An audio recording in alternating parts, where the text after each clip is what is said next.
আসসালামু আলাইকুম, কেমন আছেন বন্ধুরা? আজকে আপনাদের জন্য নিয়ে এসেছি শাহি কাস্টার্ড শাহি টুকরো রেসিপি নিয়ে। তো এটি বানানো খুবই সহজ, কিন্তু খেতে খুবই সুস্বাদু হয়। আপনারা বাসায় ট্রাই না করলে বুঝতে পারবেন না, তাই অবশ্যই বাসায় ট্রাই করতে পারেন। তো আমি এখানে ব্রাউন ব্রেড নিয়ে নিয়েছি, ব্রেডের চারপাশ কেটে নিচ্ছি। আপনারা চাইলে এখানে হোয়াইট ব্রেড নিয়ে নিতে পারেন। তো আমি 4 টুকরো করে নিয়েছি একটা ব্রেডকে। তো আমি চুলায় চলে যাচ্ছি, একটা পাতিল বসিয়ে দিয়েছি, দিয়ে দিচ্ছি 250 গ্রাম লিকুইড মিল্ক। এখন মিল্কগুলা একটু ফুটে আসা পর্যন্ত অপেক্ষা করব। আর এই পাশে আমি নিয়ে নিচ্ছি একটা বাটিতে আধা কাপ লিকুইড মিল্ক, আর দিয়ে দিচ্ছি 2 চামচ কাস্টার্ড পাউডার। তো ভালো করে মিশিয়ে নিচ্ছি। এটা অবশ্যই ভালো করে মিশিয়ে নেবেন, না হলে এখানে গুটি গুটি থেকে যেতে পারে। তো মিশিয়ে নেওয়া হয়ে গেছে। এখন আমি চুলায় চলে যাব, দেখি দুধগুলোর কি অবস্থা। এখন দেখতে পাচ্ছি এখানে দুধগুলো ফুটে উঠেছে। এখন এগুলোকে আরেকটু ভালো করে নেড়ে চেড়ে দিচ্ছি। আর কাস্টার্ডের যে মিশ্রণটি বানিয়ে রেখেছিলাম ওইটা এটার মধ্যে ঢেলে দিচ্ছি।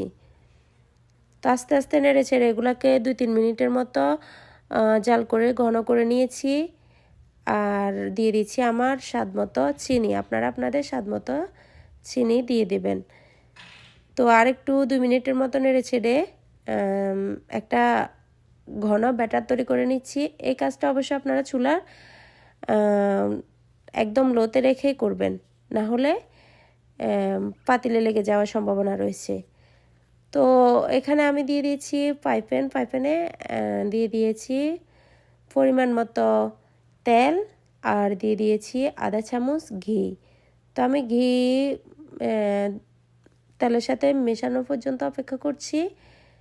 তো এখন আমি সবগুলো পাউরুটির টুকরো দিয়ে দিয়েছি। তো আমি এক পাশ ভেজে নেব।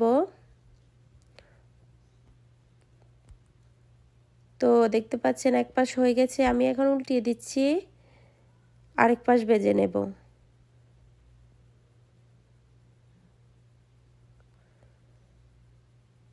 তো দেখতে পাচ্ছেন এখানে আমি উল্টিয়ে দিয়েছি। এখন এটাকেও ভেজে নিয়েছি, দোনো পাশ হয়ে গেছে। এখন আমি এটা একটা প্লেটে উঠিয়ে নিয়েছি। তো আমি একটা বাটি নিয়ে নিয়েছি, বাটিতে সবগুলো ব্রেড সাজিয়ে নেব। সাজিয়ে নিয়েছি। এখন দিয়ে দেব উপর থেকে কাস্টার্ডের ব্যাটারটি।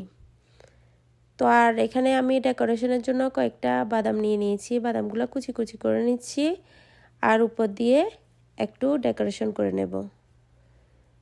তো এটা যদি আপনারা বাসায় না ট্রাই করেন তাহলে বুঝতে পারবেন না, আর যদি বাসায় ট্রাই করেন সবাই তো অনেক প্রশংসা করবে।